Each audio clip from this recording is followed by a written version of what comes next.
કંકુબેન, હોંભળો. આપણા ઘરમાં જે નાની દીકરી છે એ દીકરી બોર્ડર સિક્યુરિટી ફોર્સ બીએસએફમાં જાય, આર્મીમાં જાય, નેવીમાં જાય, એરફોર્સમાં જાય એવું તમે વિચાર્યું હશે.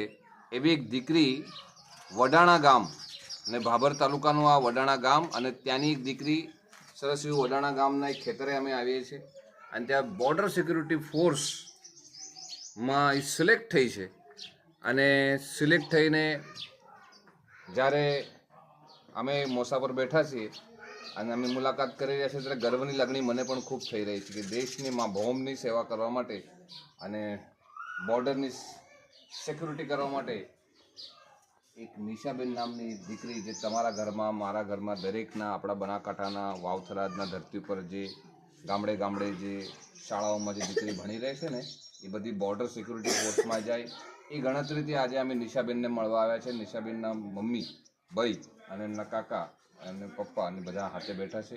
એમનો પરિવાર હાથે બેઠો છે. હું સરસ વડાણા ગામે ખેતરે આવ્યો છું. ત્યાં 4 ઓરડા છે. ઓરડાની સામે લીમડો છે.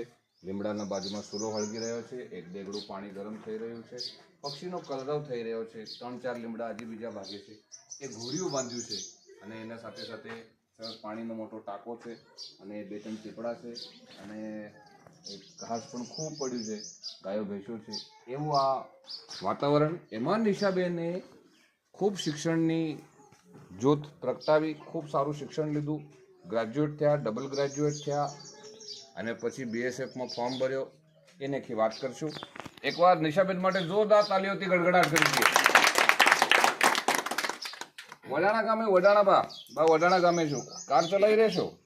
વડાણા ગામની નિશાબેન નામની દીકરી છે. એમની મુલાકાત અમે લઈ રહ્યા છીએ. આખો પ્રવાસ વડાણા અબાળા. હા, અમારા પ્રવીણભાઈ કીધું કે વડાણા અબાળા કરજો એટલે એ રેડી થશે. નિશાબેન, જય હિન્દ. જય હિન્દ સર. કેમ છો? મજામાં. તમારા અવાજમાં તો કરારીપણા તો છે જ. તમે ધાકડ છો, દેખાઈ પણ રહ્યું છે.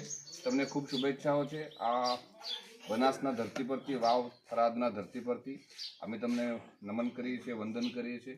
એક માતૃશક્તિના માધ્યમથી તમે એક સ્ત્રીના સ્વરૂપમાં, એક મહિલાના સ્વરૂપમાં, મા અંબા જગદંબાના સ્વરૂપમાં ભારતના સીમાઓનું રક્ષણ કરવા આગળ વધી રહ્યા છો. ત્યારે કેવું ફીલ થઈ રહ્યું છે? કેવો તમને ભાવ જાગૃત થઈ રહ્યો છે? કેવું લાગે છે? સારું લાગે છે. આમ તો પહેલા તો મેં તૈયારી કરતી પોલીસ પીએસઆઈની, પછી એસએસસીની નોટિફિકેશન આવી, એમાં ફોર્મ એપ્લાય કરી, પછી એક્ઝામ આપી. એક્ઝામમાં સારા માર્ક્સ આવીને સિલેક્ટ થઈ, બીએસએફમાં જોઈનિંગ કરી દીધું. 21 જાન્યુઆરી 2025 જોઈનિંગ હતું. તેના પહેલા ટ્રેનિંગ ક્યારે હતું? ટ્રેનિંગનું જોઈનિંગ હતું. બરોબર છે. અને 6 મહિના પછી હું ઘરે આવી હતી. સપ્ટેમ્બરમાં કરી સપ્ટેમ્બર 6 મહિના ટ્રેનિંગ પૂરું કરી. 6 મહિના ટ્રેનિંગ કરીને ઘરે આવી હતી. ઘરે 15 દિવસની રજામાં આવી, પછી પાછી ગઈ 6 મહિનાની ટ્રેનિંગ. એ ટ્રેનિંગ પૂરી કરીને 7 ફેબ્રુઆરી પીયુપી હતી. પીયુપી કરીને 7 ફેબ્રુઆરી. શું હોય પીયુપી? શું હોય પીયુપી? એટલે લાસ્ટ આપણે ટ્રેનિંગ પૂરી થાય ને એની પીયુપી હોય. લાસ્ટ પરીક્ષા હોય?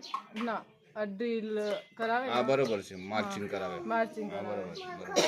હા. તો નિશાબેન, તમે નાનપણથી આ વડાણા ગામે શાળાઓમાં ભણ્યા. શાળાનું નામ શું? વડાણા પ્રાથમિક શાળા. વારે વાહ. અને કયા સાહેબ તમને કયા કયા વિષય ભણાવતા? કિરીટ સાહેબ 4થા ધોરણમાં હિન્દી ભણાવતા અને નટવર સાહેબ સામાજિક ભણાવતા, પરવીનભાઈ ગણિત ને વિજ્ઞાન ભણાવતા અને નેહાબેન ઇંગ્લિશ ભણાવતા. બરોબર. મુખ્ય શિક્ષકમાં કોણ હતું? મુખ્ય શિક્ષકમાં ગણિત વિજ્ઞાનમાં પરવીનભાઈ હતા. બરોબર છે. અને નટવર સાહેબ હતા સામાજિકમાં. હાલ તમને સાંભળી રહ્યા છે, તમારા રેડિયોમાં તમને સાંભળી રહ્યા છે કે નિશાબેને અમારું નામ લીધું એમ કહીને ખુશ થઈ રહ્યા છે. અને વોટ્સઅપમાં પણ સાહેબ બધા કે આ અમારી નાનકડી દીકરી આચાર્ય રમેશભાઈ. હા, આચાર્ય રમેશ સાહેબ હલકુડિયા. બરોબર છે. હાલ સાંભળી રહ્યા છે, ખુશ થઈ રહ્યા છે કે અમારી દીકરી, નાનકડી દીકરી અહીંયા સ્કૂલમાં આવતી, હેઠે બેહતી. તમે હેઠે બેહતા કે? હા, નીચે બે. હા. અને ત્યાંથી નીકળીને તમે આજે ત્રિપુરા જે આપણું રાજ્ય છે ત્યાંથી બાંગ્લાદેશની બોર્ડર નજીક પડે ત્યાં તમે ફરજ બજાવવા જઈ રહ્યા છો. જી સર. બરાબર છે. તમારા ભાઈ કહો છો, મમ્મી કહો છો? ભાઈ કહીએ. અરે વાહ. શું ભાઈનું નામ છે? રાણીબેન. રાણીબેન. હેલો રાણીબેન પાસે જઈશું. રાણીબેન, કેમ છો? મજામાં.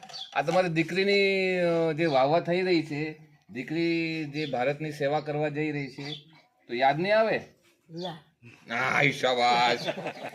તમે કાઠા છો, હે?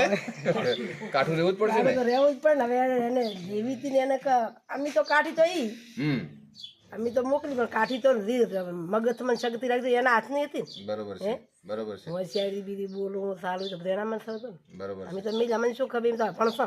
બરોબર છે. એ ખૂબ દોડ લગાવી લાંબી, તમને ખબર છે? ખૂબ દોડી, પણ દોડી તો તારું ને, હા. પણ દોડે તારું જ બધું છું ને. સાચું, હા. સાચું, હા, એ શું બધું વળી એને મગજ શક્તિ રહે, એને વિચાર હતો બધો, બરોબર છે. એને લાગણી હતી. રાણીબેન, હા, એમ કહું, કોઈ યાદ આવે છે કે શાળામાં જાતે ઠંડો ટાઢો રોટલો ખાઈને જતી? અરે ઢાઢો તો ખાસ ખાને કેમ ને હે? એમ ને અરે અરે અરે. તાર પૂછો ભાઈ ને કોદો ટાઈમ ના આવે તો ખાવાય ના રહી તો મારે ખેતી કામ હોય એટલે ટાઈમ થાય એટલે કે હવે હાથે વાત હેડે ભાઈ. તો રાણીબેન ઘરમાં શું શું કરવા લાગતી તમને નિશાબેન? નિશાબેન વળી બધું ખેતીવાડી કરતી, પશુપાલનનું કરતી, બધું વળી શાક રોટલા ઘાસ વાટે, રસોડાનું બધું બરોબર છે. બધું કર્યું. તો આ નિશાબેન ટ્રેનિંગમાંથી આવે ને તમને હું સમજાવે કે ભાઈ ત્યાં તો બધી છોકરીઓ તો હાંફી જાય છે? હોય તો એ કહેતી સોડ્યું કહેતી એમ મારી તમારી થોડી કાઠી છે. હે? હોય હા, તમારી નિશા એક ઢેકલી છે પણ કાઠી છે, મજબૂત છે એમ કહેતી સોડ્યું. એવું કીધી? હોય એમ કહેતી. રેડી લ્યો, એમના પિતા પાસે પણ જઈએ. આપનો પરિચય આપજો. મારું નામ ભૂતિભાઈ, ગામ વડાણા આબાળા, તાલુકો ભાભર. નિશાનામાં પપ્પાનું મેં વાહ, આંખ તો ભીની, હે તમારી આંખ તો ભીની થઈ રહી છે. હા હસી હસી સાચું સાચું. એટલે નિશાન કીધું તારે રહીને રે, તારે નોકરી જવું હોય શું તમારી તમે રાજી ખુશી છે. નિશા એ પછી બીએસએફમાં ફોર્મ ભર્યો અને એ પાસ છે. તેમાં દિવાળી આખી દિવાળી પાસે ગાંધીધામ અને ગાંધીનગર વચ્ચે રહેતો પાછી અને પાસે પોઈન્ટ આવ્યો ટ્રેનિંગનો. પંજાબની ટ્રેનિંગ કરી, 12 મહિના ટ્રેનિંગ પૂરી કરી. આ બધી દીકરીઓ કેમ રડે છે? હે? ઈ તો ખાલી હવે થાય જ ખરું ને, એક બીજો આપણે આથી જાય તો. સાચું સાચું. પણ એને કેમ રોવાનું થાય છે એટલું બધું? એટલો તો થોડોક તો લેવું લાગે ને, આપણે દરેક ગમે અહીંયાથી જાય, આપણે અહીંથી પાલનપુર જાય તો થાય છે ને. સાચું એટલે સાચું. થોડું પણ તો એમ નહીં, હું એમ કહું તો મારી આંખ કેમ ભીની થાય છે? રાજી ખુશીથી પણ આપી ભેગી થાય છે. મારી આંખ કેમ ભીની થાય છે એ કહો. ઈ તો બધાને થાય, તો બધાને સાચું. એવો થાય, દરેક ને થાય એવો તો બધે. બરાબર. ગમે એ હોય, ગમે એ આપણે થોડું જાય એટલે થોડુંક એવું લાગે ને આપણે. એમને પણ દેશ માટે જાય છે ને, દેશ દેશની માટે સેવા. જાય છે પણ આપણે શું આહવાન કરશો દીકરીઓને? નાની નાની દીકરીઓ તમને સાંભળી રહી છે, શું આહવાન કરશો? એટલે શું કહેશો દીકરીઓને ભણો એમ? દીકરીને કે ભણો અને નોકરી લ્યો, ગમે એ નોકરી, સરકારી નોકરી મળવી પડે ગમે એ. બીએસએફમાં તો, આર્મીમાં તો, શિક્ષકમાં, ગમે તેમાં તમારી. અને ગામ જ્યારે નિશાબેનનું સ્વાગત કરવા આવ્યું હતું ત્યારે કેવો ભાવ હતો? જબર ભાવ હતો સાહેબ. આ વસ્તી હમાતી નથી, ઓહો, એટલું ખૂબ આવ્યા હતા બધા. તો તમને આમ ગર્વની લાગણી થઈ હશે નહીં? બધાને જમાડી મેલે બધા. સારું સારું. આખું ગામ એમ કહેતું કે તો નિશાબેન, શું આગળ તૈયારી શું છે? આગળ શું વિચાર છે? આ બીએસએફ પછી આગળ શું વિચાર છે? કંઈક કરવું જ? પરીક્ષા બીજી હા, આલવી? પરીક્ષા આપી છે. ટાટમાં ફોર્મ ભર્યું છે એટલે એની એક્ઝામ આવે એટલે કઈ એક્ઝામ છે? ટાટ 11-12 ધોરણ. બરોબર છે, બરાબર. તો બસ એની એક્ઝામ આપી છે અને પછી આગળ વધવાનો વિચાર છે કે કોઈ જીપીએસસી લેવલની તૈયારી. બરોબર છે. નિશાબેન, છેલ્લો પ્રશ્ન પૂછું છું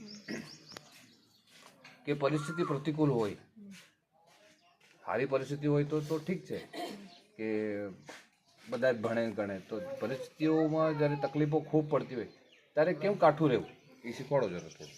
કાઠું રહીને કેવી રીતે ભણવું? પરિસ્થિતિઓ નથી સારી તો પણ આપણે કંઈક કરવું છે તો એના માટે શું કરવું? એના માટે તો આપણે મજૂરી કરીને આગળ વધવું પડે. બરોબર છે. હા, અને આપણે શિક્ષણમાં આગળ જવું હોય તો મજૂરી કરવાથી આપણે આગળ જઈ શકીએ. મમ્મી પપ્પા આપણે ખેતી કરતા હોય તો એની હેલ્પ કરવી આપણે, એવું બધું કરવાનું. રેડી. તો આ નિશાબેન તો એકવાર જોરદાર, આંખોમાં પાણી તો છે પણ જોરદાર તાળીઓથી ગડગડાટ કરો જરા નિશાબેન માટે. અને આ જે ગામ છે, આ ગામની માટી માટે મારે હિન્દીમાં એક શેર સંભળાવો છે કે હોંભળો બધા, કે હમ ઉસ માટી કે વૃક્ષ નહીં जिसको नदियों ने सींचा है, हम उस माटी के वृक्ष नहीं जिसको नदियों ने सींचा है, हम उस बंजर जमीन के वृक्ष है जिसको और जिसने मृत्यु से जीवन खींचा है। हम उस बंजर माटी के वृक्ष है जिसने मृत्यु से जीवन खींचा है। वो पानी नदी हो ने नदी नो बाजू में तो कोई भी झाड़ उगे। हम वो उस माटी के वृक्ष नहीं जिसको नदियों ने सींचा है। पानी तो वહેતું હોય આજુબાજુમાં પાણી મળી રહે તો વૃક્ષ તો થાય જ, પણ हम उस बंजर माटी के वृक्ष है जिसने मृत्यु से जीवन खींचा है। ત્યાં ઉગતું જ કાંઈ ન હોય અને ત્યાં એક છોડ ઉગે છે। જે બંજર માટી પડી છે ત્યાં એક વૃક્ષ ઉગે છે, ત્યાં એક રોપ ઉગે છે, ત્યાં એક નાનું છોડ ઉગે છે। એ છોડ કેટલું મજબૂત ગયું હશે પાણી હોતું હોતું હોતું ત્યારે ઉગ્યું હશે। એટલે નિશાબેનને ફરી એકવાર ખૂબ ખૂબ શુભેચ્છાઓ અને ખૂબ સરસ એવું એક ગીત નિશાબેન માટે બનાસ કોમ્યુનિટી રેડિયો દૂધમાણી 90.4 FM પરથી ભારત માતાની મા ભૌમની રક્ષા કરતું અને આપણું સૈનિકોને સમર્પિત એવું એક સરસ એવું ગીત બનાસ રેડિયો પરથી હાલ અમે વગાડીએ।